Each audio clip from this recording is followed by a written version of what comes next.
ಒಂದು ನೈಸರ್ಗಿಕವಾಗಿ ನಿಮೂರ್ಗಿ ಕರೆಕ್ಟ್ ಆಗಿ ಬರಬೇಕು, ಟೈಮಿಂಗ್ ಚೆನ್ನಾಗಿ ಸಿಗಬೇಕು, ಒಳ್ಳೆ ಸೆಕ್ಸ್ ಲೈಫ್ನ ಎಂಜಾಯ್ ಮಾಡಬೇಕು.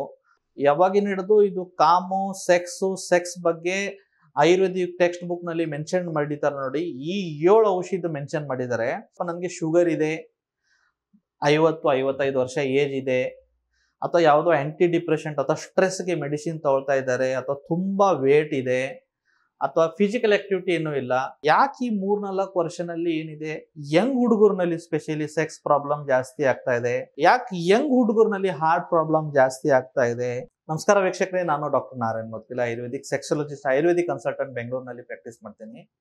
ಇವತ್ತು ಆನ್ ಪಬ್ಲಿಕ್ ಡಿಮಾಂಡ್ ತುಂಬಾ ಜನ ಹುಡುಗರಾಗ್ಲಿ ಅಥವಾ ತುಂಬಾ ಜನ ಜೆಂಟ್ಸ್ ಆಗಲಿ ಕಮೆಂಟ್ ಬಾಕ್ಸ್ ನಲ್ಲಿ ಕಮೆಂಟ್ ಮಾಡ್ತಾ ಇದ್ದಾರೆ. ಏನಂದ್ರೆ, ಒಂದು ನೈಸರ್ಗಿಕವಾಗಿ ನಿಮೂರ್ಗಿ ಕರೆಕ್ಟ್ ಆಗಿ ಬರಬೇಕು, ಟೈಮಿಂಗ್ ಚೆನ್ನಾಗಿ ಸಿಗಬೇಕು, ಒಳ್ಳೆ ಸೆಕ್ಸ್ ಲೈಫ್ನ ಎಂಜಾಯ್ ಮಾಡಬೇಕು. ಅದು ಮಾಡ್ಬೇಕಂದ್ರೆ ಏನಾದ್ರೂ ಮನೆ ಮದ್ದು ಹೇಳಿ ಸರ್, ಅಥವಾ ಯಾವುದೋ ಒಂದು ಆಯುರ್ವೇದಿಕ್ ಔಷಧಿ ಹೇಳಿ. ತಾವು ಏನಿದೆ ನಮ್ಮ ನಿಯರೆಸ್ಟ್ ಆಯುರ್ವೇದಿಕ್ ಅಂಗಡಿನಲ್ಲಿ ಹೋಗ್ಬಿಟ್ಟು ತಾವು ಪರ್ಚೇಸ್ ಮಾಡ್ತೀವಿ. ಸೊ ಯಾಕಂದ್ರೆ ಪ್ರತಿಯೊಬ್ಬರಿಗೆ ಫೋನಲ್ಲಿ ಎಲ್ಲ ಡೀಟೇಲ್ ಆಗಿ ಹೇಳೋಕ್ಕಿಂತ ಇವತ್ತು ಒಂದು ವಿಡಿಯೋ ಮಾಡ್ತಾ ಇದ್ದೀನಿ. ಈ ವಿಡಿಯೋ ಲಾಸ್ಟ್ ವರೆಗೆ ನೋಡಿ. ಈ ಪ್ರಯೋಗ ತಾವು ಏನಿದೆ ಎಲ್ಲ ಮೆಡಿಸಿನ್ ಪರ್ಚೇಸ್ ಮಾಡಿಬಿಟ್ಟು ತಾವೇ ಮನೆಯಲ್ಲಿ ರೆಡಿ ಮಾಡಿ ತಿನ್ನಕ್ಕೆ ಸ್ಟಾರ್ಟ್ ಮಾಡಿ, ಕುದುರೆ ಬಲ ಬರುತ್ತೆ 100%. ಯಾಕಂದ್ರೆ ಇದು 5,000 ಹಳೆ ಫಾರ್ಮುಲಾ, ಇದು 5,000 ವರ್ಷದ ಹಳೆ ಫಾರ್ಮುಲಾ. ಯಾವಾಗಿನ ಹಿಡಿದು ಇದು ಕಾಮು ಸೆಕ್ಸ್ ಬಗ್ಗೆ ಆಯುರ್ವೇದಿಕ್ ಟೆಕ್ಸ್ಟ್ ಬುಕ್ ನಲ್ಲಿ ಮೆನ್ಷನ್ ಮಾಡಿದ್ದಾರೆ ನೋಡಿ. ಈ 7 ಔಷಧಿ ಮೆನ್ಷನ್ ಮಾಡಿದ್ದಾರೆ. ಈ 7 ಔಷಧಿ ತಾವು ಮನೆಯಲ್ಲಿ ರೆಡಿ ಮಾಡಿಬಿಟ್ರೆ ಒಂದ್ 20 ದಿನ 25 ದಿನ ಹಾಲ್ ಜೊತೆಗೆ ತೊಗೊಂಡ್ಬಿಟ್ರೆ ಕುದುರೆ ಬಲ ಬಂದ್ಬಿಡುತ್ತೆ. ಬಟ್ ಇದು ಔಷಧಿ ಹೇಳಕ್ಕಿಂತ ಮುಂಚೆ ಸ್ವಲ್ಪ ಡೀಟೇಲ್ ಆಗಿ ಆಲ್ರೆಡಿ ನಿಮೂರ್ಗಿ ಯಾಕಾಗುತ್ತೆ ಅಂತ ನಮ್ಮ ಯೂಟ್ಯೂಬ್ ಚಾನಲ್ ಆಲ್ರೆಡಿ ವಿಡಿಯೋ ಮಾಡಿದ್ದಿದೆ. ಬಟ್ ಇವತ್ತು ಸ್ವಲ್ಪ ಬ್ರೀಫ್ಲಿ ನಾನು ಹೇಳ್ತೀನಿ ಯಾಕೆ ಇಷ್ಟ ನಿಮೂರ್ಗಿ ಸಮಸ್ಯೆ ಇವಾಗ ಆಗ್ತಾ ಇದೆ ಯಂಗ್ ಜನರೇಷನ್ ಅಲ್ಲಿ. ಮುಂಚೆ ನಾನು 8-10 ವರ್ಷ ಮುಂಚೆ ನಾನು ಯಾವಾಗ ಪ್ರಾಕ್ಟೀಸ್ ಸ್ಟಾರ್ಟ್ ಮಾಡಿದ್ದೆ ಸೆಕ್ಸಾಲಜಿದು, ಆವಾಗ ಮೋಸ್ಟ್ಲಿ ಸ್ವಲ್ಪ ನನಗೆ ಶುಗರ್ ಇದೆ, 50-55 ವರ್ಷ ಏಜ್ ಇದೆ, ಅಥವಾ ಯಾವುದೋ ಆಂಟಿ ಡಿಪ್ರೆಷನ್ ಅಥವಾ ಸ್ಟ್ರೆಸ್ಗೆ ಮೆಡಿಸಿನ್ ತಗೊಳ್ತಾ ಇದ್ದಾರೆ, ಅಥವಾ ತುಂಬಾ ವೇಟ್ ಇದೆ, ಅಥವಾ ಫಿಸಿಕಲ್ ಆಕ್ಟಿವಿಟಿ ಏನೂ ಇಲ್ಲ. ಈ ಜನ ಅಂದ್ರೆ ಆಲ್ಮೋಸ್ಟ್ ಒಂದು 40 ವರ್ಷದಿಂದ 50 ವರ್ಷ ಏಜ್ದವರು ಜಾಸ್ತಿ ನೋಡ್ತಿದೆ ಅವಾಗ. ಬಟ್ ಪೋಸ್ಟ್ ಕೊರೋನಾ, ಆ ಕೊರೋನಾ ಬಂದು ಹೋದಾದ್ಮೇಲೆ ಕ್ಲಿನಿಕ್ ನಲ್ಲಿ ಬರುವ 80% ಜನ ಯಂಗ್ ಹುಡುಗರಿದ್ದಾರೆ. ಅವ್ರದ್ದು ವಯಸ್ಸು 20ದಿಂದ 35 ವರ್ಷ. ಸೊ ಯಾಕೆ ಈ 3-4 ವರ್ಷನಲ್ಲಿ ಸೆಕ್ಸ್ ಪ್ರಾಬ್ಲಮ್ ಜಾಸ್ತಿ ಆಗ್ತಾ ಇದೆ? ಯಾಕೆ ಈ 3-4 ವರ್ಷನಲ್ಲಿ ಏನಿದೆ ಯಂಗ್ ಹುಡುಗರ್ನಲ್ಲಿ ಸ್ಪೆಷಲಿ ಸೆಕ್ಸ್ ಪ್ರಾಬ್ಲಮ್ ಜಾಸ್ತಿ ಆಗ್ತಾ ಇದೆ? ಯಾಕೆ ಯಂಗ್ ಹುಡುಗರ್ನಲ್ಲಿ ಹಾರ್ಟ್ ಪ್ರಾಬ್ಲಮ್ ಜಾಸ್ತಿ ಆಗ್ತಾ ಇದೆ? ಯಾಕೆ ಯಂಗ್ ಹುಡುಗರ್ನಲ್ಲಿ ಹೆಲ್ತ್ ಇಶ್ಯೂ ಜಾಸ್ತಿ ಬರ್ತಾ ಇದೆ ಅಂತ ಡೀಟೇಲ್ ಆಗಿ ಹೇಳ್ಬೇಕಂದ್ರೆ, ಪೋಸ್ಟ್ ಕೊರೋನಾ ಏನಿದೆ ನೋಡಿ, ನಮ್ಮ ಫುಡ್ ಸ್ಟೈಲ್ ತುಂಬಾ ಚೇಂಜಸ್ ಆಗ್ಬಿಟ್ಟಿದೆ. ಆ process food, junk food, outside ತಿನ್ನೋದು ಒಂದು ಜಾಸ್ತಿ ಆಗಿದೆ. ಆಮೇಲೆ ಇವಾಗ ಪೋಸ್ಟ್ ಕೊರೋನಾ ಏನಾಗಿದೆ, ತುಂಬಾ ಜನರಿಗೆ ಸ್ವಲ್ಪ ವೇಟ್ ಗೇನ್ ಆಗಿಬಿಟ್ಟಿದೆ. ಬಾಡಿನಲ್ಲಿ ಆ ನರಗಳು ಪ್ರತಿ ಒಂದೊಂದು ಧಮನಿನಲ್ಲಿ ಏನಾಗುತ್ತೆ, ಕೊಲೆಸ್ಟ್ರಾಲ್ ಬಂದು ಜಾಸ್ತಿ ಕೂತಿದೆ. ಅದರಿಂದ ಕೊಲೆಸ್ಟ್ರಾಲ್ ಜಾಸ್ತಿ ಬಂದು ಬ್ಲಾಕ್ ಮಾಡಿದ್ರೆ ಹಾರ್ಟ್ ಬ್ಲಾಕ್ ಆಗುತ್ತೆ. ಅದೇ ಕೊಲೆಸ್ಟ್ರಾಲ್ ಕೆಳಗಡೆ ಬಂದು ಲಿಂಗದ ಪೈಪ್ನ ಬ್ಲಾಕ್ ಮಾಡಿದ್ರೆ ನಿಮಗೆ ನಿಮೂರ್ಗಿ ಸಮಸ್ಯೆ ಬಂದ್ಬಿಡುತ್ತೆ. ಅದೇ ಕೊಲೆಸ್ಟ್ರಾಲ್ ನಿಮಗೆ ಹೊಟ್ಟೆ ಅರೌಂಡ್ ಬಂದ್ಬಿಟ್ರೆ ತುಂಬಾ ವೇಟ್ ಗೇನ್ ಜಾಸ್ತಿ ಆಗ್ತಾ ಇದೆ. ಸೊ ತಮಗೆ first and foremost sex problem ಆಗ್ತಾ ಇದೆ ಅಂದ್ರೆ ಒಂದು ಥಿಂಗ್ ತಾವು ನೆನ್ಪಿಟ್ಕೊಳ್ಳಿ, ನಾನು ಬರೇ ಮಾತ್ರೆ ತೊಗೊಂಡ್ಬಿಟ್ಟು ಈ ಸೆಕ್ಸ್ ಪ್ರಾಬ್ಲಮ್ನ ಸಾಲ್ವ್ ಮಾಡ್ತಾ ಇದ್ರಿ ಅಂದ್ರೆ ದಯವಿಟ್ಟು ಅದು ನಿಮ್ದು ಒಂದು ದೊಡ್ಡ ಕಲ್ಪನೆ ಏನಿದೆಯಲ್ಲ, ಸುಳ್ಳು ಕಲ್ಪನೆ ಅದು. ತಾವು ಮಾತ್ರೆ ತೊಗೊಳ್ಬೇಕು, ಜೊತೆಗೆ ತಮ್ಮ ಎಫರ್ಟ್ ಏನಾದ್ರೆ ಬೇಕು. ನಾನು ಬರೇ ಡಾಕ್ಟರ್ ಹತ್ರ ತೊಗೊಂಡ್ಬಿಟ್ಟು ಪಿಲ್ಸ್ ತೊಗೊಂಡು ಮನೆಯಲ್ಲಿ ಕೂತ್ಕೊಳ್ತೀನಿ ಅಂದ್ರೆ ಆಗಲ್ಲ. ತಮ್ಮ ಎಫರ್ಟ್ಸ್ ಏನಿದೆ ಸ್ಟ್ರೆಸ್ ಕಡಿಮೆ ಮಾಡಕ್ಕೆ, ತಾವು ಯೋಗ ಮಾಡ್ತಾ ಇದ್ದಾರಾ, ತಮ್ಮ ಎಫೆಕ್ಟ್ ಏನಿದೆ ವೇಟ್ ಲಾಸ್ಗೆ, ತಾವು ರೆಗ್ಯುಲರ್ ಆಗಿ ವಾಕ್ ಮಾಡ್ತಾ ಇದ್ದಾರಾ, ರೆಗ್ಯುಲರ್ ಆಗಿ ಏನೋ ಫಿಸಿಕಲ್ ಆಕ್ಟಿವಿಟಿ ಮಾಡ್ತಾ ಇದ್ದಾರೆ, ತಾವು ವೇಟ್ ನ ಕಡಿಮೆ ಮಾಡ್ತಾ ಇದ್ದಾರಾ. ಯಾಕಂದ್ರೆ ಆಯುರ್ವೇದನಲ್ಲಿ ಅಗ್ನಿಗೆ ತುಂಬಾ ಇಂಪಾರ್ಟೆನ್ಸ್ ಕೊಟ್ಟಿದ್ದಾರೆ. ಅಗ್ನಿ ಅಂದ್ರೆ ನಮ್ ಡೈಜೆಸ್ಟಿವ್ ಫೈರ್.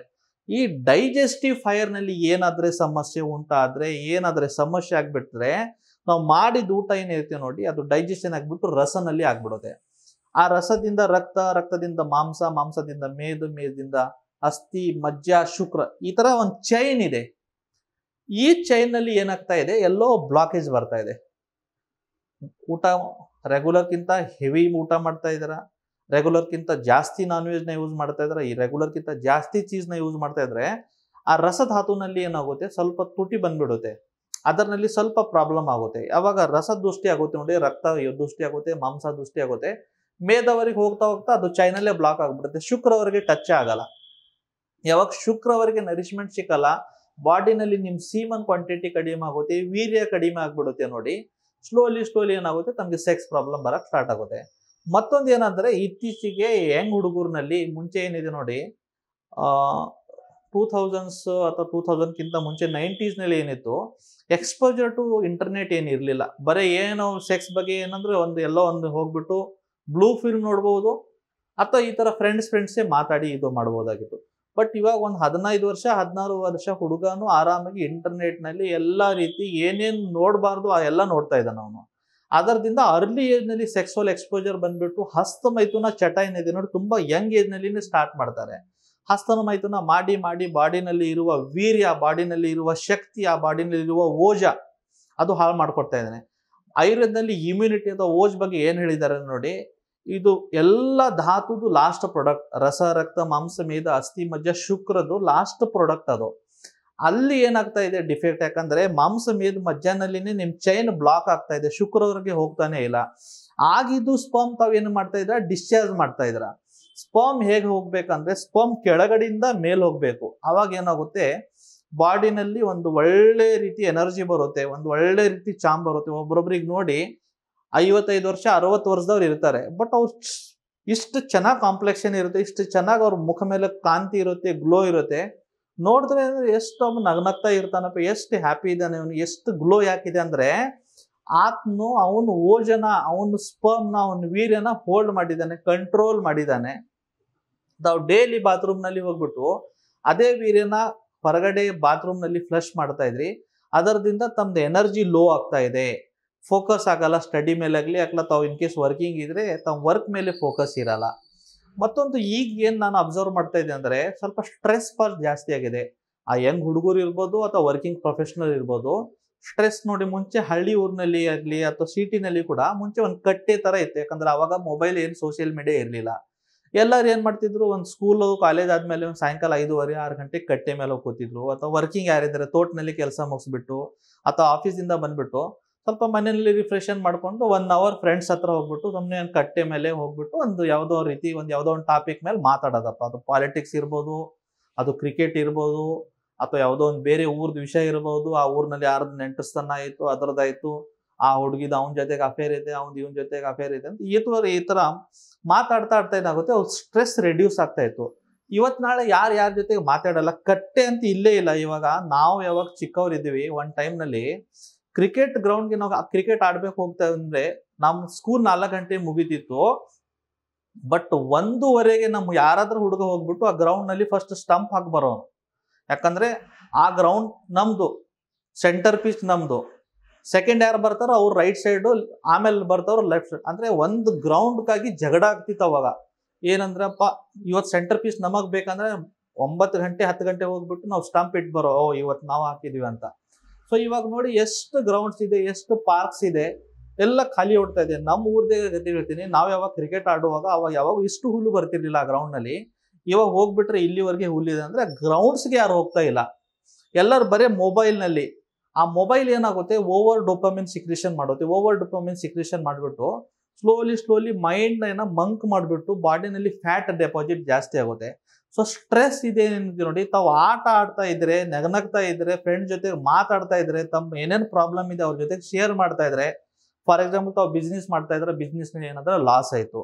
ಇವಾಗ ಮುಂಚೆ ಇದ್ರೆ ಏನಲ್ಲಪ್ಪ ಆಗುತ್ತೆ, ಎಲ್ಲರ ಬಿಸ್ನೆಸ್ ನಲ್ಲಿ ವೆರಿ ಕಾಮನ್, ಏನ್ ತಲೆ ಕೆಡ್ಸ್ಕೋಬೇಡ, ಸ್ವಲ್ಪ ಈ ತರ ಮಾಡು, ಸ್ವಲ್ಪ ಇಂಪ್ರೂವ್ ಆಗುತ್ತೆ ನೋಡೋಣ, ಮತ್ತೇನಾದ್ರೂ ಇದೆ ನಾನು ಏನೋ ಸ್ವಲ್ಪ ಸಪೋರ್ಟ್ ಮಾಡ್ತೀನಿ ಅಂತ. ಅದು ಸ್ಟ್ರೆಸ್ ರಿಲೀವ್ ಆಗ್ತಿತ್ತು ಅವಾಗ. ಬಟ್ ಇವಾಗ ಕಟ್ಟೆ ಇಲ್ಲ, ಕಟ್ಟೆದ ಎಕ್ಸಿಸ್ಟೆನ್ಸ್ ಇಲ್ಲ, ಗ್ರೌಂಡ್ ಎಲ್ಲ ಖಾಲಿ ಹೊಡಿತಾ ಇದೆ. ಅದರದಿಂದ ಏನಾಗ್ತಾ ಇದೆ, ಸ್ಟ್ರೆಸ್ ಜಾಸ್ತಿ ಆಗ್ಬಿಟ್ಟು ಇದು ಸ್ವಲ್ಪ ಸೆಕ್ಸ್ ಪ್ರಾಬ್ಲಮ್ ಜಾಸ್ತಿ ಆಗ್ತಾ ಇದೆ ರೀಸೆಂಟ್ ಟೈಮ್ ನಲ್ಲಿ. ಜೊತೆಗೆ ಇವಾಗ ಬರುವ ದಿನಗಳಲ್ಲಿ ಶುಗರ್ ಪೇಷಂಟ್ ಜಾಸ್ತಿ, ಆಮೇಲೆ ಥೈರಾಯ್ಡ್ ಪೇಷಂಟ್ ಜಾಸ್ತಿ. ಎಷ್ಟೋ ಯಂಗ್ ಹುಡುಗರ್ನಲ್ಲಿ ನಾನು ನೋಡ್ತಾ ಇದ್ದೀನಿ, 30 ವರ್ಷ ಥೈರಾಯ್ಡ್ ಇದೆ, ಥೈರಾಯ್ಡ್ಸ್ಗೆ ಪಿಲ್ ತಗೋತಾರೆ. ಥೈರಾಯ್ಡ್ಸ್ ಪಿಲ್ದಿಂದ ಡೆಫಿನೆಟ್ಲಿ ಸೆಕ್ಸ್ ಪವರ್ ಕಡಿಮೆ ಆಗುತ್ತೆ. ತುಂಬಾ ಯಂಗ್ ಹುಡುಗರು ಸ್ವಲ್ಪನೇ ಏನೋ ಒಂದು ಹಸ್ಬೆಂಡ್ ವೈಫ್ ಗಲಾಟೆ ಆಯ್ತು, ಸ್ವಲ್ಪ ಏನೋ ಒಂದು ಬಿಸ್ನೆಸ್ ನಲ್ಲಿ ಲಾಸ್ ಆಯ್ತು ಅಂದ್ರೆ ಆ ಸೈಕಾಲಜಿಸ್ಟ್ ಹತ್ರ ಹೋಗೋದು, ಅಥವಾ ಸೈಕೆಟ್ರಿಷಿಯನ್ ಹತ್ರ ಹೋಗೋದು, ಅಥವಾ ಯಾವುದೋ ಒಂದು ಜನರಲ್ ಫಿಸಿಷಿಯನ್ ಹತ್ರ ಹೋಗೋದು. ಸರ್ ನನಗೆ ತುಂಬಾ ಸ್ಟ್ರೆಸ್ ಆಗಿದೆ ಸರ್, ನಮ್ದು ಅವ್ರು ಏನೋ ಒಂದು ಪಿಲ್ಸ್ ಕೊಡ್ತಾರೆ, ಡಿಪ್ರೆಷನ್ ಕಡಿಮೆ ಆಗೋದು, ಆಂಗ್ಸೈಟಿ ಕಡಿಮೆ ಆಗೋದು ಪಿಲ್ಸು. ಬಟ್ ಆ ಕೆಮಿಕಲ್ಸ್ ತಾವು ಯಾವಾಗ ಬಾಡಿನಲ್ಲಿ ಹಾಕ್ತೀರ ನೋಡಿ, ನಿಮ್ಮ ಬಾಡಿನಲ್ಲಿ ಇರುವ ಹೆಲ್ದಿ ಕೆಮಿಕಲ್ಸ್ನ ಅವ್ರದ್ದು ಏನ್ ಮಾಡುತ್ತೆ, ಡಿಸ್ಟರ್ಬ್ ಮಾಡಿಬಿಡುತ್ತೆ. ಅವಾಗ ಏನಾಗುತ್ತೆ, ಸ್ಲೋಲಿ ನಿಮ್ಮ ಬಾಡಿನಲ್ಲಿ ಇರುವ ನ್ಯಾಚುರಲ್ಸ್ ಏನ್ ಹಾರ್ಮೋನ್ಸ್ ಇದೆ ನೋಡಿ, ಅದು ಕಡಿಮೆ ಸಪ್ರೆಸ್ ಆಗಕ್ಕೆ ಸ್ಟಾರ್ಟ್ ಆಗುತ್ತೆ. ಹಾರ್ಮೋನ್ಸ್ ಕಡಿಮೆ ಆದ್ರೆ ಎರೆಕ್ಷನ್ ಎಲ್ಲಿಂದ ಬರಬೇಕು? ಅದಕ್ಕೆ ಇವಾಗ ಶುಗರ್ ಆಗಲಿ, ಥೈರಾಯ್ಡ್ ಆಗಲಿ, ಅಥವಾ ಡಿಪ್ರೆಷನ್ ಮೆಡಿಸಿನ್ ಆಗಲಿ, ಇದರಿಂದನೂ ಸೆಕ್ಸ್ ಪ್ರಾಬ್ಲಮ್ ತುಂಬಾ ಜಾಸ್ತಿ ಬರ್ತಾ ಇದೆ. ಒಂದು ಎಕ್ಸಾಂಪಲ್ ನಾನು ಹೇಳ್ತೀನಿ. ಫಾರ್ ಎಕ್ಸಾಂಪಲ್, ತಮ್ಮ ವೀರ್ಯ ಗಟ್ಟಿಗಿದ್ರೆ ಅದರದ್ದು ಎಷ್ಟು ಬೆನಿಫಿಟ್ ಇದೆ, ಮತ್ತೆ ವೀರ್ಯ ನೀರ್ ತರ ಇದ್ರೆ ಎಷ್ಟು ಅದರದ್ದು ಇದು ಇದೆ, ಸೈಡ್ ಎಫೆಕ್ಟ್ ಇದೆ ಅಂತ. ಯಾಕಂದ್ರೆ ಎಷ್ಟು ಹುಡುಗರು ಹಸ್ತಮೈಥುನ ಮಾಡಿ ವೀರ್ಯ ಬಾತ್ರೂಮ್ ನಲ್ಲಿ ಚೆಲ್ತೀರಾ. ಜಸ್ಟ್ ಒಂದು ಬಾಟಲ್ ತಗೊಳ್ಳಿ, ಒಂದು ಬಾಟಲ್ ನಲ್ಲಿ ಒಂದು ಜೇನ್ ತುಪ್ಪ ಹಾಕಿ, ಹನಿ ಹಾಕಿ, ಒಂದು ಬಾಟಲ್ ನಲ್ಲಿ ನೀರು ತಗೊಳ್ಳಿ, 1 ಲೀಟರ್ ತಗೊಂಡ್ಬಿಟ್ಟು ರಿವರ್ಸ್ ಮಾಡ್ಬಿಡಿ. ಅದಕ್ಕೆ ನೀರ್ ಫ್ರಾಕ್ಷನ್ ಆಫ್ 5 ದಿನ 6 ಸೆಕೆಂಡ್ ನಲ್ಲಿ ಎಲ್ಲ ಬಾಟಲ್ ಚೆಲ್ದು ಹೋಗುತ್ತೆ. ಅದೇ ಒಂದು ಜೇನ್ ತುಪ್ಪ ಹೋಗ್ಬೇಕಂದ್ರೆ ಒಂದು 5 ನಿಮಿಷ ಬೇಕು. ಯಾಕಂದ್ರೆ ತಮ್ಮ ವೀರ್ಯ ಕ್ವಾಲಿಟಿ ಎಷ್ಟು ಗಟ್ಟಿಗಿದೆ ನೋಡಿ, ತಮಗೆ ಟೈಮಿಂಗ್ ಅಷ್ಟು ಚೆನ್ನಾಗಿ ಸಿಗುತ್ತೆ, ತಮ್ಮ ಬಾಡಿನಲ್ಲಿ ಅಷ್ಟು ಚೆನ್ನಾಗಿ ಬಲ ಇರುತ್ತೆ. ಅದೇ ನೀವು ವೀರ್ಯ ನೀರ್ ತರ ಆಗ್ಬಿಟ್ರೆ ಜಸ್ಟ್ 1 ನಿಮಿಷನಲ್ಲಿನೇ ತಾವು ಡಿಸ್ಚಾರ್ಜ್ ಮಾಡ್ತೀರಾ, 1 ನಿಮಿಷನಲ್ಲಿನೇ ಔಟ್ ಆಗುತ್ತೆ. ನಿಮಗೂ ಸ್ಯಾಟಿಸ್ಫ್ಯಾಕ್ಷನ್ ಆಗಲ್ಲ, ನಿಮ್ಮ ಪಾರ್ಟ್ನರ್ಗೂ ಸ್ಯಾಟಿಸ್ಫ್ಯಾಕ್ಷನ್ ಆಗಲ್ಲ. ಈಗ ಬರುವ ನಾನು ಮೇನ್ ಇಂಟೆನ್ಷನ್ ಇದು ವಿಡಿಯೋ ಮಾಡೋದಂದ್ರೆ ಮನೆ ಮದ್ದು. ಬಟ್ ಮನೆ ಮದ್ದು ಹೇಳಕ್ಕಿಂತ ಮುಂಚೆನೆ ಮತ್ತೊಂದು 2 ಡ್ರೈ ಫ್ರೂಟ್ಸ್ ಹೇಳ್ತೀನಿ. ಆಲ್ರೆಡಿ ನಾನು ಹೇಳಿದ್ದೀನಿ, ಇನ್ನೂ ಹೇಳ್ತೀನಿ. ಖರ್ಜೂರ, ಯಾರಿಗೂ ಸ್ವಲ್ಪ ಸೆಕ್ಸ್ ಪ್ರಾಬ್ಲಮ್ ಇದೆ ಅಥವಾ ಸೆಕ್ಸ್ ಪ್ರಾಬ್ಲಮ್ ತರ ಅನಿಸ್ತಾ ಇದೆ ಅಂದ್ರೆ ದಿನ ನಿಮಿತ್ತ ಖರ್ಜೂರ, ಒಣ ಖರ್ಜೂರ ಇರುತ್ತೆ ನೋಡಿ, ಒಣ ಖರ್ಜೂರ ತಿನ್ನಕ್ ಸ್ಟಾರ್ಟ್ ಮಾಡಿ. ಅಥವಾ ಡ್ರೈ ಖರ್ಜೂರ ಇದ್ರೆ ಏನ್ ಮಾಡಿ, ರಾತ್ರಿ ಹಾಲ್ನಲ್ಲಿ ನೆಂದಿಡಿ 2, ಬೆಳಗ್ಗೆ ಎದ್ದ ತಕ್ಷಣ ಬ್ರಷ್ ಮಾಡಿಬಿಟ್ಟು ಅದು 2 ಡ್ರೈ ಖರ್ಜೂರ ತಿನ್ಬಿಟ್ಟು ಡೇಟ್ಸು, ಆಮೇಲೆ ಹಾಲು ಕುಡೀರಿ. ಜೊತೆಗೆ ಅಂಜೂರನು ಏನ್ ಮಾಡಬೇಕು, ನೀರಿನಲ್ಲಿ ರಾತ್ರಿ ನೆಂದಿಡಿ ಅಥವಾ ಹಾಲ್ನಲ್ಲಿ ನೆಂದಿಡಿ, ಬೆಳಗ್ಗೆ ಎದ್ದ ತಕ್ಷಣ ತಿನ್ನಿ. ಇದು ಎಲ್ಲ rich carbohydrate, rich proteins, rich micro nutrient, magnesium, iron ಎಲ್ಲ ಇರುತ್ತೆ. ಇದರಿಂದ ಮೂಳೆ ಚೆನ್ನಾಗಿರುತ್ತೆ, ತಮ್ಮ ಮಸಲ್ ಚೆನ್ನಾಗಿರುತ್ತೆ, ತಮ್ಮ ಸೆಕ್ಸ್ ಪವರ್ ಚೆನ್ನಾಗಿರುತ್ತೆ. ಇವಾಗ ನಾನು ಒಂದು ತುಂಬಾ ಇಂಪಾರ್ಟೆಂಟ್ ಆದ ಮನೆ ಮದ್ದನ್ನ ಹೇಳ್ತೀನಿ. ಎಲ್ಲ ಕಡೆ ಆಯುರ್ವೇದಿಕ್ ಸ್ಟೋರು ಅಥವಾ ಬಾರಾ ಪುಡಿ ಅಂಗಡಿ ಅಂತ ಹೇಳ್ತಾರೆ ನೋಡಿ, ಅಲ್ಲಿ ಎಲ್ಲೆಲ್ಲ ಆಯುರ್ವೇದಿಕ್ ಸ್ಟೋರ್ ನಲ್ಲಿ ಇದು ಪೌಡರ್ ಸಿಗುತ್ತೆ. ಆ ಪೌಡರ್ನ ತಾವು ಏನ್ ಮಾಡಿ, ಎಲ್ಲ ಪೌಡರ್ 7 ಪೌಡರ್ ಹೇಳ್ತೀನಿ, 100 ಗ್ರಾಮ್ ಕ್ವಾಂಟಿಟಿನಲ್ಲಿ ತಗೋಬೇಕು. 7 packet 100 gram quantity. First ashwagandha 100 gram, ಆಮೇಲೆ ಶತಾವರಿ 100 ಗ್ರಾಮು, ಆಮೇಲೆ ಕೌಚ್ ಬೀಜ 100 ಗ್ರಾಮು, ಆಮೇಲೆ ಸಫೇದ್ ಮುಸಲಿ 100 ಗ್ರಾಮು, ಆಮೇಲೆ ತಾಲೀಮ್ ಖಾನ 100 ಗ್ರಾಮು, ಆಮೇಲೆ ಮುಲೇಠಿ 100 ಗ್ರಾಮು, ಆಮೇಲೆ ಇಸಬ್ಗುಲ್ 100 ಗ್ರಾಮ್. ಯಾಕಂದ್ರೆ ಈ 6 ಏನಿದೆಯಲ್ಲ ಸೆಕ್ಸ್ ಪವರ್ನ ಚೆನ್ನಾಗಿ ಮಾಡುತ್ತೆ. ಬಟ್ ಅದು ಏನ್ ಮಾಡುತ್ತೆ, ಸ್ವಲ್ಪ ಹೊಟ್ಟೆನಲ್ಲಿ ಗ್ಯಾಸಸ್ ಫಾರ್ಮೇಶನ್ ಮಾಡುತ್ತೆ. ಅದರ ಜೊತೆಗೆ ಇಸಬ್ಗುಲ್ 100 ಗ್ರಾಮ್ ಹಾಕ್ಬಿಟ್ರೆ ಏನಾಗುತ್ತೆ, ಗ್ಯಾಸಸ್ ಫಾರ್ಮೇಶನ್ ಆಗಲ್ಲ, ಮೋಷನ್ ಕರೆಕ್ಟ್ ಆಗಿ ಕ್ಲೀನ್ ಆಗಿ ಪಾಸ್ ಆಗುತ್ತೆ. ಈ 7 ಐಟಮ್ ಮತ್ತೊಂದು ಸರ್ತಿ ಹೇಳ್ತೀನಿ. ಅಶ್ವಗಂಧ, ಶತಾವರಿ, ಸಫೇದ್ ಮುಸಲಿ, ಮುಲೇಟಿ, ಕೌಚ್ ಬೀಜ್ ಮತ್ತು ತಾಲೀಮ್ ಖಾನ, ಇಸಬ್ಗುಲ್ 100 ಗ್ರಾಮ್ ಕ್ವಾಂಟಿಟಿನಲ್ಲಿ ಪರ್ಚೇಸ್ ಮಾಡಿ ಎಲ್ಲ ಮಿಕ್ಸ್ ಮಾಡ್ಕೊಳ್ಳಿ. ಮಿಕ್ಸ್ ಮಾಡಿಬಿಟ್ಟು ದಿನ ಬೆಳಗ್ಗೆ ತಿಂಡಿ ಆದ್ಮೇಲೆ, ರಾತ್ರಿ ಊಟ ಆದ್ಮೇಲೆ 1 ಗ್ಲಾಸ್ ಬಿಸಿ ಹಾಲಿನಲ್ಲಿ ಇದು ಪೌಡರ್ ಮಿಕ್ಸ್ ಮಾಡಿಬಿಟ್ಟು ಸ್ವಲ್ಪಕ್ಕೆ ತಮಗೆ ಟೇಸ್ಟ್ಗೆ ಬೇಕಾದ್ರೆ ಸ್ವಲ್ಪ ಕಲ್ ಸಕ್ಕರೆ ಪೌಡರ್ ಮಾಡಿಡಿ, ಹಾಕ್ಬೋದು. ಇಲ್ಲಾಂದ್ರೆ ಶುಗರ್ ಇದ್ರೆ ಹಾಗೆ ಡೈರೆಕ್ಟ್ ಕುಡೀರಿ. ಒಂದು 25 ದಿನ 30 ದಿನ ಇದು ಪ್ರಯೋಗ ಮಾಡಿ. ಇಷ್ಟು ಪವರ್ಫುಲ್ ಮೆಡಿಸಿನ್ ಇದೆ ಇದು. ತುಂಬಾ ಚೆನ್ನಾಗಿ ವರ್ಕ್ ಆಗುತ್ತೆ. ಎರೆಕ್ಷನ್ ಚೆನ್ನಾಗಿ ಬರುತ್ತೆ, ಟೈಮಿಂಗ್ ಚೆನ್ನಾಗಿ ಬರುತ್ತೆ, ಸೈಜು ಚೆನ್ನಾಗಿ ಆಗ್ಬಿಡುತ್ತೆ. ತಾವು ಖುಷಿ ಆಗ್ಬೋದು, ತಮ್ಮ ಪಾರ್ಟ್ನರ್ನು ಖುಷಿ ಪಡ್ಬೋದು. ಇಲ್ಲ ತಮಗೆ ಹೆಡೇಕ್ ಅನಿಸ್ತಾ ಇದೆ, ಇವೆಲ್ಲ ಯಾರು ನೋಡ್ಬೇಕು ಸರ್, ಎಲ್ಲಿಂದ ತರಬೇಕು ಅಂದ್ರೆ ನನ್ನ ನಂಬರ್ ಇದೆ, ಸ್ಕ್ರೋಲ್ ಕೆಳಗಡೆ ಆಗ್ತಾ ಇದೆ, ನಾನು ನಿಮ್ಗೆ ರೆಡಿ ಮಾಡ್ಕೊಡ್ತೀನಿ. ನಾನು ಫೋನ್ ಮಾಡಿ ಈ 7 ಐಟಮ್ ಏನು ಹಾಕ್ಬಿಟ್ಟು ಒಂದು ಒಳ್ಳೆ ಬರೋ ತರ ಪೌಡರ್ ನಾನು ರೆಡಿ ಮಾಡಿ ತಮ್ಗೆ ಕೊಡ್ತೀನಿ. ಏನ್ ಮಾರ್ಕೆಟ್ ವ್ಯಾಲ್ಯೂಕ್ಕಿಂತ ಮಿನಿಮಲ್ ರೇಟ್ನಲ್ಲಿನೇ ಕೊಡ್ಕೊಡ್ತೀನಿ. ಯಾಕಂದ್ರೆ ಸೆಕ್ಸ್ ದಿಂದ ತುಂಬಾ ಲೈಫ್ ಡಿಸ್ಟರ್ಬ್ ಆಗ್ತಾ ಇದೆ. ಅವ್ನ ಪರ್ಸನಲ್ ಲೈಫ್ ಆಗಲಿ, ಅವ್ನ ಪ್ರೊಫೆಷನಲ್ ಲೈಫ್ ಆಗಲಿ ತುಂಬಾ ಡಿಸ್ಟರ್ಬ್ ಆಗ್ತಾ ಇದೆ. ಸ್ಟಡಿ ಮೇಲೆ ಫೋಕಸ್ ಆಗಲ್ಲ, ಕೆಲಸ ಮೇಲೆ ಫೋಕಸ್ ಆಗಲ್ಲ, ಮನೆಯಲ್ಲಿ ಏನಿದೆ ಗಲಾಟೆ ಆಗ್ತಾ ಇರುತ್ತೆ. ಇದು ರೆಗ್ಯುಲರ್ ಆಗಿ ಯೂಸ್ ಮಾಡಿ. ಸೆಕ್ಸ್ ಪ್ರಾಬ್ಲಮ್ ಇಲ್ಲಂದ್ರೂ ಇದು ಯೂಸ್ ಮಾಡಿ. ಸೆಕ್ಸ್ ಪ್ರಾಬ್ಲಮ್ ತುಂಬಾ ಚೆನ್ನಾಗಿರುತ್ತೆ. Over all not only sex, ತಮ್ಮ ಮಸಲ್ ಚೆನ್ನಾಗಿರುತ್ತೆ, ತಮ್ಮ ಮೂಳೆ ಚೆನ್ನಾಗಿರುತ್ತೆ, ಮೈಂಡ್ ಚೆನ್ನಾಗಿರುತ್ತೆ. ಯಾಕಂದ್ರೆ ಇದರಲ್ಲಿ ಬ್ಲಡ್ ಪ್ಯೂರಿಫೈಯರ್ ಇರುತ್ತೆ, ಉತ್ತೇಜಕ. ಆಯುರ್ವೇದನಲ್ಲಿ 2 ಔಷಧಿ ಇದೆ, ಒಂದು ಉತ್ತೇಜಕ ಮತ್ತು ಒಂದು ಸ್ತಂಭಕ ಅಂತ. ಉತ್ತೇಜಕ ಅಂದ್ರೆ ಉತ್ತೇಜನ ಮಾಡೋದು, ಸೆಕ್ಸ್ ಮಾಡ್ಬೇಕಂತ ಫೀಲಿಂಗ್ ಬರಬೇಕು. ಸ್ತಂಭಕ ಅಂದ್ರೆ ಫೀಲಿಂಗ್ ಬಂದಾಗ ಯಾವಾಗ ಪೆನಿಸ್ನಲ್ಲಿ ರಕ್ತ ಬರುತ್ತೆ ನೋಡಿ, ಅದು ಜಾಸ್ತಿ ಟೈಮ್ ಹೋಲ್ಡ್ ಮಾಡಬೇಕು. ಸೊ ಇದು 7 ಕಂಟೆಂಟ್ ನಲ್ಲಿ ಉತ್ತೇಜಕೂ ಇದೆ, ಸ್ತಂಭಕೂ ಇದೆ. ಅವಾಗ ನಿಮಗೆ ಏನಿರುತ್ತೆ, ಎರೆಕ್ಷನು ಚೆನ್ನಾಗಿ ಬರುತ್ತೆ, ಟೈಮಿಂಗು ಚೆನ್ನಾಗಿ ಸಿಗುತ್ತೆ. ಧನ್ಯವಾದ.